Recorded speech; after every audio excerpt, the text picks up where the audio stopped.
আপনি দেখছেন news now আমরা জানি কোনটা খবর। नमस्कार, आप सभी देख रहे हैं न्यूज नाउ में आज का समाचार। बांग्लादेश में नए साल की पूर्व संध्या पर मनाए जाने वाले उत्सव का नाम अब बदल दिया गया है। पहले जहां इसे मंगल शोभा यात्रा कहा जाता था, अब उसकी जगह आनंद शोभा यात्रा नाम अपनाया गया है। बांग्लादेश में हर साल नए साल की पूर्व संध्या पर एक रंगारंग जुलूस निकाला जाता है। रंग बिरंगे मुखौटों और मूर्तियों के साथ इस साल भी जुलूस निकाला गया। अब तक इसका औपचारिक नाम मंगल शुभ यात्रा था। शेख हसीना सरकार के जाने के बाद अब यह आनंद शुभ यात्रा बन चुका है। बांग्लादेश में नए सरकार के सत्ता में आने के बाद जुलूस के नाम को लेकर विभिन्न वर्गों से आपत्तियां उठाई गई। विशेष रूप से इस्लामिस्ट ने जुलूस पर आपत्ति उठाई थी। फिर जुलूस का नाम बदल दिया गया। ऐसा दावा किया जाता है कि मंगल शुभ यात्रा के साथ एक धार्मिक अर्थ जुड़ा हुआ है। यह जुलूस हिंदू धार्मिक संस्कृति से आता है। हालांकि बांग्लादेश नववर्ष जुलूस का मूल नाम आनंद शुभ यात्रा था। ढाका यूनिवर्सिटी के डिपार्टमेंट ऑफ फाइन आर्ट्स के छात्रों ने मंगल शुभ यात्रा के नाम परिवर्तन पर आपत्ति जताई है। उनका दावा है कि इतने बड़े नाम परिवर्तन पर उनसे किसी ने चर्चा नहीं की। हालांकि मंगल शुभ यात्रा को यूनेस्को द्वारा वर्ल्ड कल्चरल हेरिटेज के रूप में मान्यता दी गई है, तो फिर उस मान्यता का क्या होगा? अंतरिम सरकार के पास इसका कोई जवाब नहीं है। गौरतलब है कि 2016 में इस शुभ यात्रा जुलूस को यूनेस्को द्वारा मान्यता दिया गया था। हालांकि इसकी यात्रा 1989 में शुरू की गई थी। उस समय इस जुलूस को आनंद शुभ यात्रा कहा जाता था। इस बार शेख हसीना सरकार के जाने के बाद नए साल के जश्न का नाम बदल दिया गया है। नई सरकार के कार्यकाल में इस नाम परिवर्तन की कई लोगों ने आलोचना की। जिस नाम को अंतर्राष्ट्रीय मान्यता मिल चुकी है, उसे बदलने का क्या जरूरत है? इसे यूनाइटेड नेशंस मंगल शुभ यात्रा के नाम से जानता है। अब ऐसा लग सकता है कि मंगल शुभ यात्रा जैसा कोई चीज अब नहीं रहा। कई लोगों ने यह राय व्यक्त किया है कि इससे विश्वसनीयता को नुकसान होगा। Bureau report, news now. Baba Saheb Bhimrao Ambedkar को भारत रत्न बहुत देरी से दिया गया। राज्य सरकार ने उनके आदर्शों को ध्यान में रखते हुए कुछ और कार्य करने की योजना बनाई है। यह बात मुख्यमंत्री डॉक्टर मानिक शाह ने 135वीं अंबेडकर जयंती समारोह में कही। 1956 में उनकी मृत्यु के बाद बाबा साहेब भीमराव अंबेडकर को 1990 में भारत रत्न से सम्मानित किया गया था। इस मामले में डॉक्टर BR अंबेडकर को भारत रत्न बहुत देर से दिया गया। मुख्यमंत्री डॉक्टर मानिक शाह ने यह बात शेड्यूल कास्ट वेलफेयर डिपार्टमेंट द्वारा डॉक्टर BR अंबेडकर की 135वीं जयंती मनाने के लिए आयोजित एक कार्यक्रम में कही गई। मुख्यमंत्री डॉक्टर मानिक शाह ने आज कहा, अंबेडकर के सम्मान में 2023 में राज्य विधानसभा के सामने उनकी 11 फुट ऊंची पूर्ण लंबाई वाली प्रतिमा स्थापित की गई। राज्य सरकार ने उनके आदर्शों को ध्यान में रखते हुए कुछ और काम करने की योजना भी बनाई है। আমরা জানি যে শিক্ষা, মেধা, বাগ্মিতা ও ক্ষুদ্ধার যে লেখনী ওনার, সেই বাবা সাহেব আম্বেদকর একটা আমি বলবো যে ওনাকে অনেক লেটে, যেটা আমার পূর্ববর্তী বক্তা বলেছেন, অনেক পরে ওনাকে 1990-তে ডক্টর BR আম্বেদকরকে ভারতরত্ন উপাধি দিয়েছেন। আমরা এটাও জানি যে 1956 সালের 6 ডিসেম্বর উনি প্রয়াত হয়েছিলেন। আমাদের ত্রিপুরা সরকারের কিছুদিন আগে গত বছর আমরা 2023 সালের ডিসেম্বরে আমরা আজাদী কা অমৃত মহোৎসবের অঙ্গ হিসাবে আমাদের বিধানসভা ভবনের সামনে এবং আমাদের মাননীয় মন্ত্রী বাহাদুরের উদ্যোগে 11 ফুট উচ্চতা বিশিষ্ট ব্রোঞ্জ ও মেটাল নির্মিত ভারতরত্ন ডাক্তার BR আম্বেদকরের পূর্ণাবয়ব মূর্তি আমরা স্থাপন করেছি।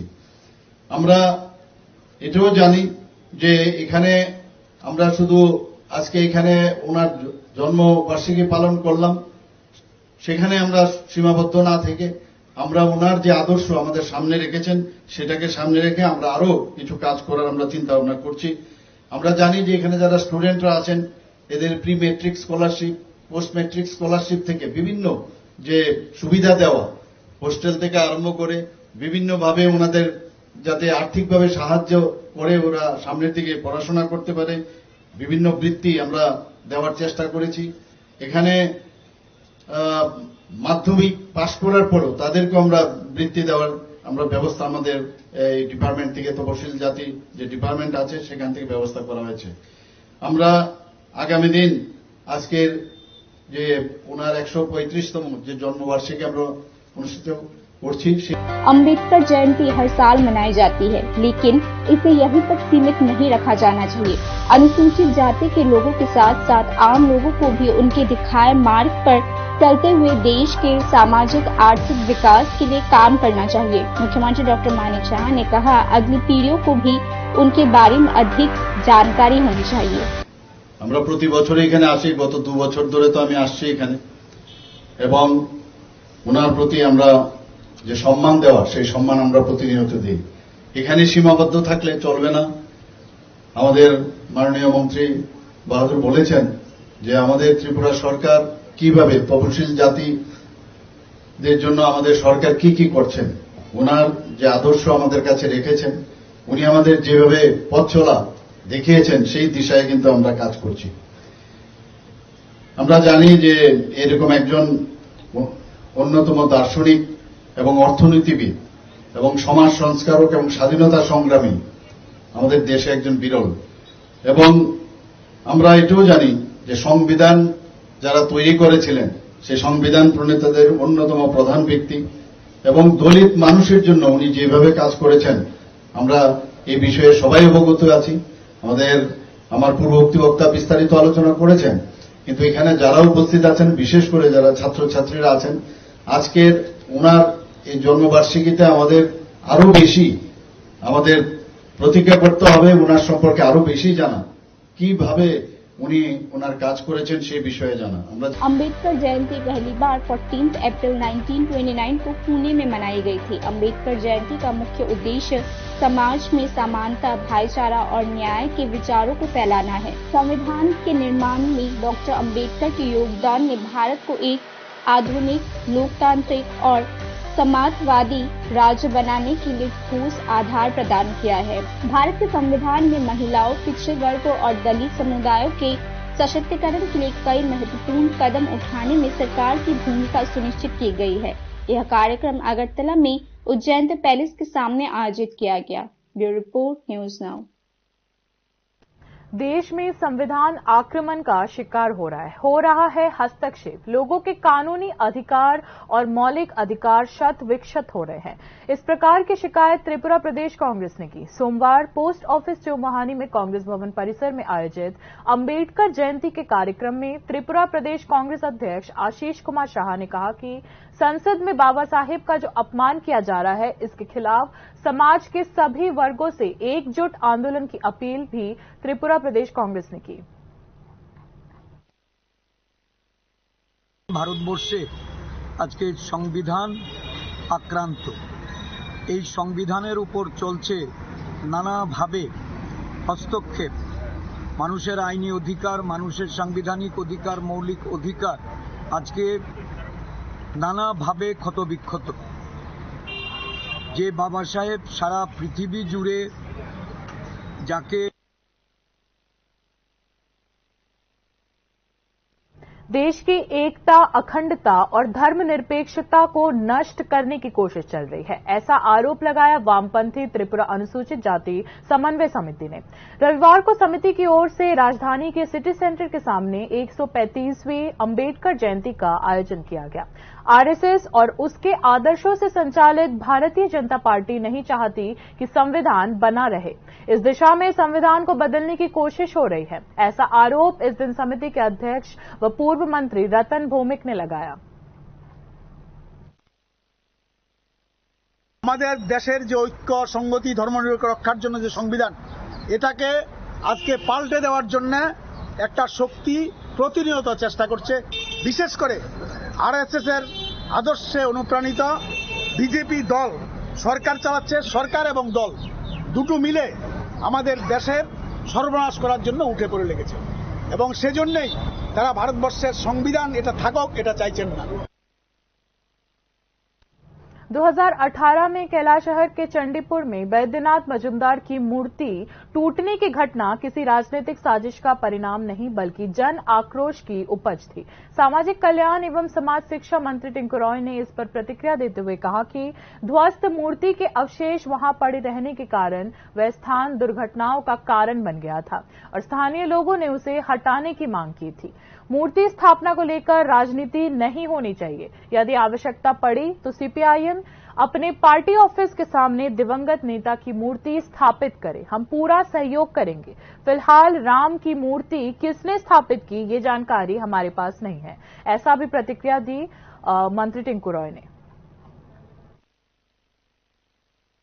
অনেক সময় কমিউনিস্ট নেতা যারা আছেন কৈলাসহর মহকুমায় তাদের সঙ্গে সৌজন্য সাক্ষাৎ বিভিন্ন মিটিংয়ে হয়েছে, কখনো তাদের মুখ থেকে শুনিনি মাননীয় উপমুখ্যমন্ত্রী তখনকার যিনি বৈদ্যনাথ মজুমদার তোনার পুনরায় মূর্তি স্থাপন করতে হবে বা করা প্রয়োজন আছে, সেটা কোনোদিন তারাও ইচ্ছা প্রকাশ করেনি। আমার কাছে তো কমসে কম 2 বছর আমি দেখিনি, কিন্তু সৌজন্য মিটিং অনেকবারই অনেক জায়গাতে ওনাদের সঙ্গে দেখা হয়েছে। অফিসিয়ালি কোনো আধিকারিকের সঙ্গে কথা হয়েছে কিনা সেটাও আমি জানি না। আমাদের মহকুমা শাসক বা জেলা শাসকও কখনো তারা প্রতিলিপি দিয়েছে কিনা যে পুনরায় মূর্তিটা স্থাপন করা হোক।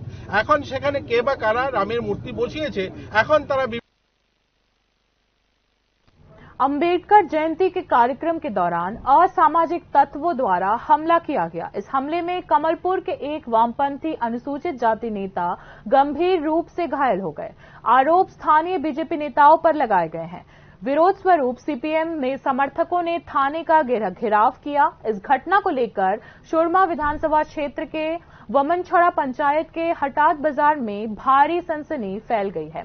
स्थिति को नियंत्रित करने के लिए अतिरिक्त पुलिस और सुरक्षा बल तैनात किए गए हैं। सीपीआईएम नेतृत्व ने हमलावरों की तत्काल गिरफ्तारी की मांग की है। বিজেপি দুর্বৃত্তরা প্রকাশ্য দিবালুকে বর্বরভাবে আক্রমণ সংগঠিত করে, তাতে আমাদের পার্টির নেতা তফসিলি সংগঠনের নেতা অনিল দাস গুরুতরভাবে আহত হয়। তাকে ইতিমধ্যে কুলাই জেলা হাসপাতালে রেফার করা হয়েছে কমলপুর বিএসএম হাসপাতাল থেকে। এই ঘটনার প্রতিবাদে আমরা কমলপুর শহরে বিক্ষোভ মিছিল সংগঠিত করি। কমলপুর থানা ঘেরাও কর্মসূচি আমরা গ্রহণ করি। बाकी की खबरें ब्रेक के बाद। আপনি দেখছেন নিউজ নাও, আমরা জানি কোনটা খবর। প্রথম আলো এলো শুদ্ধ সকাল, শুদ্ধ সলিলে আজ বাজালো ত্রিতাল, মন্দিরে শুদ্ধ পূজার ধ্বনি, অগ্নি শুদ্ধ হলো সিঞ্জিনী, পরিণীতা নারী তুমি অনুপমা, শুদ্ধ সোনায় সাজো হে নিরুপমা। শুদ্ধতার স্বর্ণ মন্দির, কালিকা জুয়েলার্স, আগরতলা। একটু চেষ্টাতেই দুল লেগে যায় নববধূর কানে, একটু চেষ্টাতেই মানিয়ে নেওয়া যায় বিবাহিত জীবনে।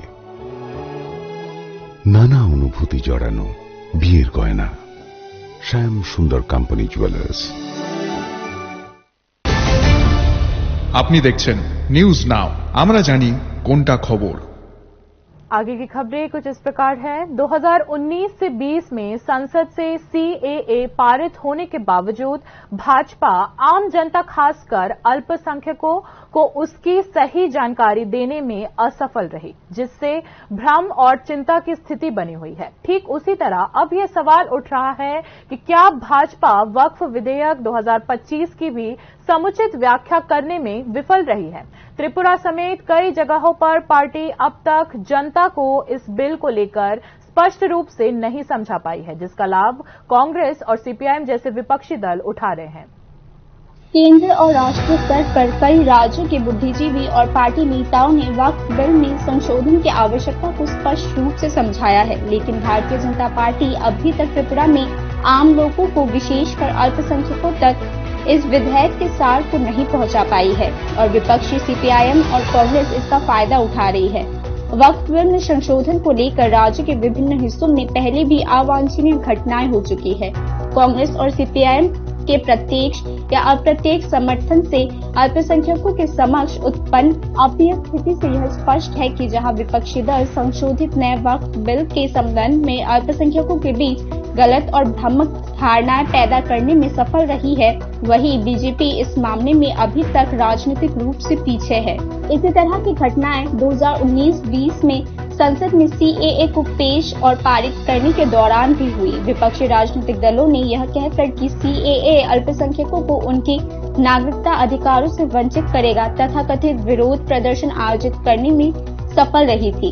फिर भी 5 साल से अधिक समय बीत चुका है। सीएए के कारण एक भी अल्पसंख्यक मुस्लिम ने अपनी नागरिकता अधिकार नहीं खोए हैं। भारतीय संसद द्वारा पारित तथा 1995 और 2013 में संशोधित वक्फ अधिनियम ने वक्फ बोर्ड और काउंसिल्स को संविधानतर दर्जा प्रदान किया था, जिससे उन्हें बिना किसी दस्तावेज साक्ष्य किए ताजमहल जैसे राष्ट्रीय इमारतों सहित किसी भी भूमि संपत्ति पर अधिकार का दावा करने का अधिकार मिल गया।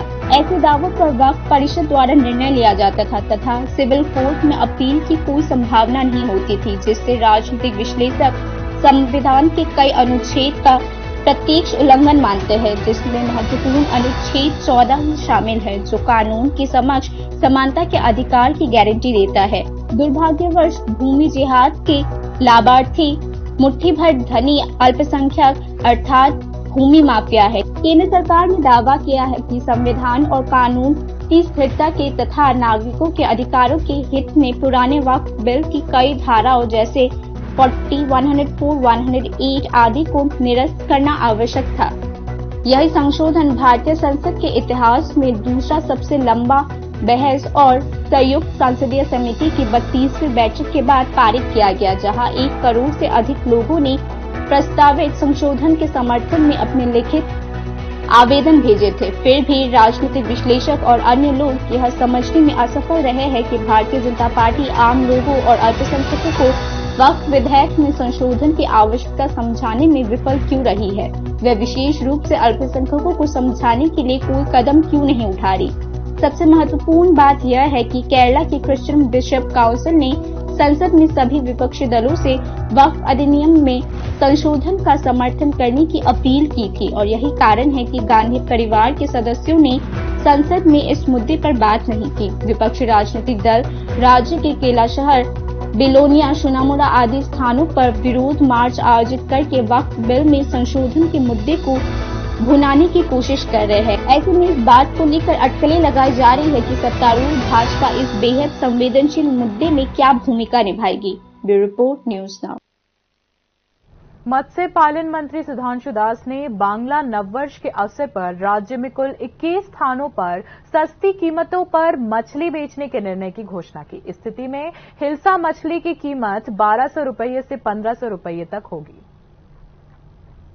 मत्स्य विभाग 1432 बंगाली नववर्ष के स्वागत के लिए तैयार है। मंगलवार को सुबह 8 बजे से राज्य के 21 स्थानों पर रियायती मूल्यों पर मछली बेची जाएगी। मंत्री सुधांशु दास ने प्रेस कॉन्फ्रेंस में यह बात कही। मत्स्य पालन मंत्री सुधांशु दास ने कहा कि अगरतला के महाराजगंज मार्केट में शीर्ष मत्स्य पालन मत्स्य समिति के स्टॉल्स पर हिल्सा मछली 1200 से 1500 रुपए के बीच बेचा जाएगा। কাতলা, কারফিউ, কালাবাস এবং অন্যান্য মাছ যেগুলি রয়েছে, যেগুলি 1 কেজির নিচে সাইজ হবে সেগুলি 220 টাকা প্রতি কেজিতে বিক্রি করা হবে। 2 কেজির নিচে যে সমস্ত মাছ রয়েছে সেগুলি 250 টাকা প্রতি কেজিতে বিক্রি করা হবে এবং 2 কেজির তার উপরে যে সমস্ত মাছগুলি রয়েছে সেগুলি 350 টাকা প্রতি কেজিতে বিক্রি করার সিদ্ধান্ত রয়েছে। মৃগেল বা ঘাস কার্প যেগুলি রয়েছে সেগুলিও সেম অনুপাতে আমরা বিক্রি করছি। 1 কেজির নিচে যেগুলি 200 টাকা, 1 কেজি বা 1 কেজি থেকে 2 কেজি পর্যন্ত মাছ যেগুলি ওজন হবে সেগুলি 220 টাকাতে বিক্রি হবে। 2 কেজির উপরে যেগুলি রয়েছে সেটা 250 বা তার উপরে যেগুলি রয়েছে 350 টাকা করে প্রতি কেজিতে মাছ বিক্রি হবে। আমাদের গোলবাজার অ্যাপেক্স ফিশারিতে যে মাছ বিক্রি করা হবে, বিভিন্ন কোয়ালিটির মাছ বিক্রি করা হবে, তার মধ্যে অন্যতম যেটা ইলিশ মাছ বিক্রি হবে, তো তারও আমি দাম আপনাদেরকে বলে দিতে চাই।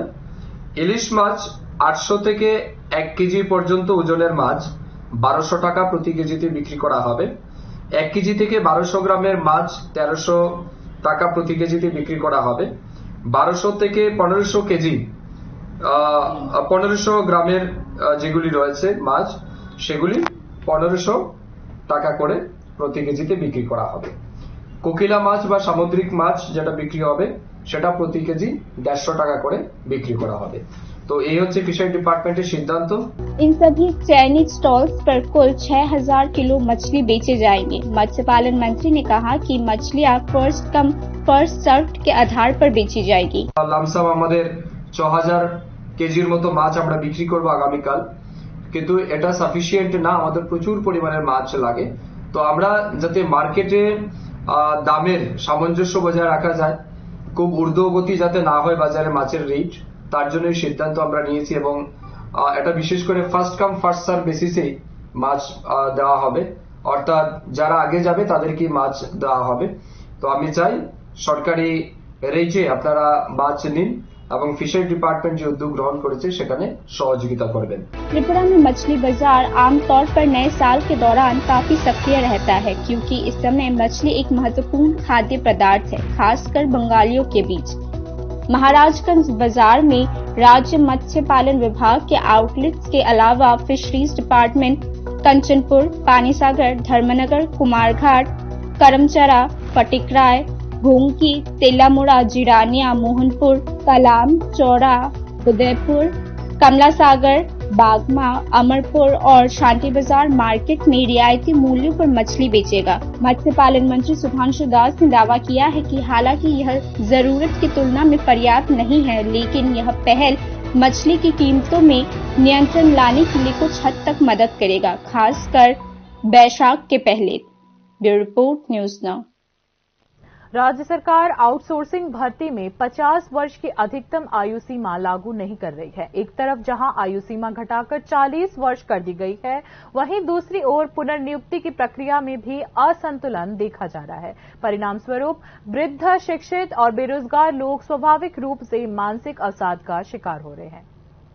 राज्य सरकार पर आउटसोर्सिंग भर्ती में अमानवीय तरीके से ऊपरी आयु सीमा लगाने का आरोप लगाया गया है। आउटसोर्सिंग भर्ती के लिए ऊपरी आयु सीमा 50 वर्ष निर्धारित किया गया था। यह ध्यान में रखते हुए कि कई योग्य बेरोजगार लोगों को आयु सीमा के भीतर नौकरी नहीं मिलती है। वर्ष 2021 में विभिन्न सेंट्रली और एक्सटर्नली एडेड प्रोजेक्ट्स में आउटसोर्सिंग भर्ती के लिए ऊपरी आयु सीमा बढ़ाकर 50 वर्ष करने का आदेश जारी किया गया। शिकायत यह है कि इस नीति को फिलहाल स्थगित कर दिया गया है। एक्सटर्नली एडेड और सेंट्रल प्रोजेक्ट्स में बेरोजगार अधिक आयु के लोगों के स्थान पर सेवानिवृत्त लोगों को पुनर्नियुक्ति दिया जा रहा है। 2021 में जब यह ज्ञापन जारी किया गया था तो कोविड महामारी के कारण भर्ती प्रक्रिया बंद थी। परिणाम स्वरूप यह मुद्दा उस रूप से जनता के सामने नहीं आया। हालांकि कोविड के बाद सब कुछ सामान्य होने पर भी सरकार अब इस ज्ञापन पर ध्यान नहीं देती है। Accounts officer, finance officer, technical officer, consultant, program manager, manager, accountant और कंसल्टेंट जैसे पदों के लिए आउटसोर्सिंग सहित विभिन्न गवर्नमेंट स्कीम्स और एडेड स्कीम्स के लिए आवेदन करने की ऊपरी आयु सीमा 50 वर्ष निर्धारित किया गया था, लेकिन समय के साथ सरकार के पैरेलल पार्ट्स की बदौलत यह ऊपरी आयु सीमा 50 से घटाकर 40 वर्ष कर दिया गया है। अर्थात सरकारी नौकरियों के लिए ऊपरी आयु सीमा इंटरनली एडेड और सेंट्रल स्कीम्स के लिए समान है। सरकार ने 2021 में यह ज्ञापन जारी किया था ताकि यह सुनिश्चित किया जा सके कि बेरोजगार वृद्ध श्रमिकों को इन परियोजनाओं में रोजगार मिल सके, लेकिन आरोप है कि इस ज्ञापन को फिलहाल कोई दर्जा नहीं दिया जा रहा है। इसके बजाय विभिन्न क्षेत्रों से आरोप लगाया जा रहा है कि लंबे समय तक सेवा देने के बाद सेवानिवृत्त हुए सरकारी कर्मचारियों का पुनर्नियुक्ति किया जा रहा है। एक उदार सरकार लोगों की वित्तीय सुरक्षा सुनिश्चित करती है। यदि आपको आउटसोर्सिंग के माध्यम से नौकरी मिलती है तो आप वह कम से कम कुछ वर्षों तक बिना किसी चिंता के रह सकते हैं, लेकिन इस मामले में राज्य सरकार ने अपनी मानवीयता खो दी है। चिंतित लोगों का मानना है कि यह स्थिति नौकरशाही के कारण है। इस मामले में संबंधित शिक्षित नौकरी चाहने वालों ने मांग की है कि आउटसोर्सिंग भर्ती के लिए ऊपरी आयु सीमा 2021 के ज्ञापन के अनुसार लागू किया जाए। Bureau report, news now. लंबे समय तक गैर जमानती गिरफ्तारी वारंट के साथ फरार रहने के बाद आखिरकार एक सार्वजनिक प्रेस कॉन्फ्रेंस की गई। इस संदर्भ में विभिन्न पक्षों की ओर से सवाल उठाए गए। अंततः प्रेस कॉन्फ्रेंस के 24 घंटे के भीतर कृष्णानगर निवासी कनिका नाथ भौमिक को गिरफ्तार कर लिया गया, जिनके खिलाफ तलाक के एक मामले में गैर जमानती गिरफ्तारी वारंट जारी था। अगरतला के कृष्णनगर निवासी और तिमिरेंदु भौमिक की पत्नी कनिका नाथ भौमिक को अगरतला प्रेस क्लब में उनके प्रेस कॉन्फ्रेंस के 24 घंटों के भीतर सोमवार को पुलिस ने गिरफ्तार कर लिया। कनिका नाथ भौमिक ने रविवार को प्रेस क्लब में आयोजित एक प्रेस कॉन्फ्रेंस में अपने पति पर हत्या के प्रयास का आरोप लगाया। प्रेस कॉन्फ्रेंस में उनकी उपस्थिति ने गंभीर कानूनी विवाद पैदा कर दिया, क्योंकि कनिका नाथ भौमिक त्रिपुरा उच्च न्यायालय द्वारा जारी नॉन बेलेबल अरेस्ट वारंट पर फरार थी। इस मामले में वह अदालत की अवमानना और तलाक के मामले से बच रही थी। पूर्वी अगरतला पुलिस थाने के अनुसार उन्हें अंततः सोमवार सुबह गिरफ्तार कर लिया गया। শ্রীমতী কণিকা নাথ ভৌমিক নামে একজন ভদ্রমহিলার বিরুদ্ধে একটা নন বেলেবল ওয়ারেন্ট ইস্যু করা ছিল, আমাদের অনারেবল হাইকোর্ট অফ ত্রিপুরা থেকে ইস্যু করা হয়েছিল। এই ওয়ারেন্ট বলে আমরা ওনাকে আজকে গ্রেপ্তার করেছি এবং আদালতে প্রডিউস করেছি। অভিযোগটা কি ছিল? এটা তো সাবজুডিস ম্যাটার। আমাদের কাছে ওয়ারেন্ট ছিল, একটা নন বেলেবল ওয়ারেন্ট, আমরা ওয়ারেন্ট বলে অ্যারেস্ট করেছি। কতদিন হয়েছে মানে এই ওয়ারেন্টটা বেরিয়েছিল? ওয়ারেন্টটা গত 12/9/2024 সালে ওটা বেরিয়েছিল। আমাদের একটা টিমও গিয়েছিল কলকাতাতে ওকে অ্যারেস্ট করার জন্য। এখন আমরা ওকে অ্যারেস্ট করে পুলিশ করেছি। उनके पति तिमिरेंदु भौमिक के अनुसार उनकी पत्नी कनिका नाथ कई महीनों से उच्च न्यायालय के आदेश की अवमानना कर रही थी। हालांकि 6 सितंबर 2024 को बेलेबल वारंट जारी कर दिया गया था और 12 सितंबर को अदालत में पेश होने का आदेश भी जारी किया गया था, लेकिन कनिका नाथ भौमिक इस मामले में फरार थे। त्रिपुरा उच्च न्यायालय ने उनकी अनुपस्थिति के मुद्दे को गंभीरता से लेते हुए तथा स्वतः संज्ञान लेते हुए राज्य सरकार को अदालती आदेश का कार्यान्वयन करने में विफल रहने के लिए मामले में पक्षकार बनाया है। कनिका नाथ के पति तिमिरेंदु भौमिक का दावा है कि उन्होंने अदालत के आदेश के अनुसार अपनी पत्नी के लिए एक फ्लैट खरीदने और मंथली मेंटेनेंस प्रदान करने पर सहमति व्यक्त की थी, लेकिन उनकी पत्नी कनिका नाथ प्रॉपर्टी के निर्धारित रजिस्ट्रेशन से पहले ही लापता हो गई।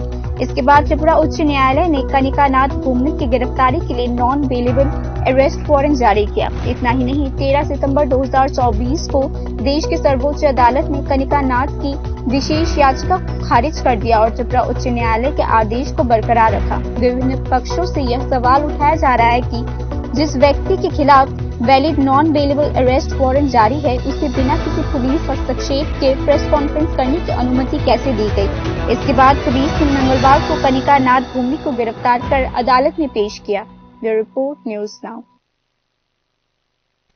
सोमवार को अग्निशमन सप्ताह समारोह की शुरुआत हुई। अगरतला के अग्निशमन विभाग कार्यालय के सामने इस सप्ताह का उद्घाटन किया गया।